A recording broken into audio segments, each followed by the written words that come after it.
नमस्कार।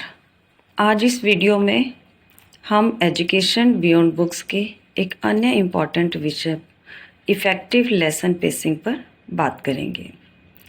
एक शिक्षक के लिए सबसे ज़रूरी है कि वह कक्षा में पढ़ाने की गति को नाप तोल कर चलाए। न जल्दी का काम अच्छा, न देर का। यदि हम पाठ बहुत तेज़ी से पढ़ाएंगे तो बच्चे समझ नहीं पाएंगे, और यदि हम उसी पाठ को बहुत धीमे गति से पढ़ाएंगे तो उनकी रुचि जो है समाप्त हो जाएगी। इसलिए कहा गया है कि गति ही जीवन है।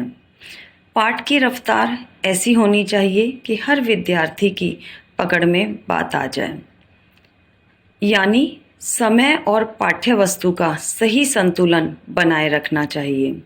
यदि हम एक ही विषय पर बहुत देर तक अटक जाएंगे तो शेष पाठ हमारा अधूरा रह जाएगा। यदि उड़ते उड़ते भी पाठ को पढ़ाएंगे, यानी बहुत जल्दी में हम पाठ को पढ़ाएंगे, तो भी ज्ञान जो है वो रेत पर पानी जैसा हो जाएगा, यानी पानी जो है रेत पर टिकता नहीं है। इसीलिए शिक्षक को भी अपने लेसन को, यानी अपने पाठ के पढ़ाने की जो गति है उसको ऐसा रखना चाहिए कि पाठ जो है वो हर बच्चे को समझ में आ जाए। उदाहरण देकर, चर्चा करके, प्रश्नों के उत्तर देकर पाठ को पढ़ाना चाहिए, जिससे छात्रों की समझ जो है वो गहरी और स्थायी हो जाए। पाठ योजना का ऐसा संतुलन होना चाहिए कि ना तो बच्चों पर बहुत अधिक पाठ का बोझ पड़े और ना ही उन्हें ऐसा लगे कि पाठ में क्या पढ़ाया गया है हमारी तो समझ में ही नहीं आया। इसीलिए जो शिक्षक पाठ को गहराई से नहीं पढ़ाते हैं उनके पढ़ाने का असर भी खोखला ही रहता है।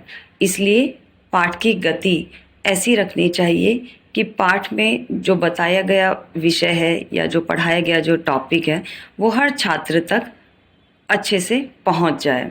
सार्थक और संतुलित गति से पढ़ाया गया पाठ बच्चों के मन में ठोस रूप से रुक जाता है, रह जाता है, यानी बच्चे जो है उस विषय को अच्छे से पकड़ लेते हैं, जिससे उनका आत्मविश्वास बढ़ता है और परिणाम भी उत्कृष्ट आते हैं।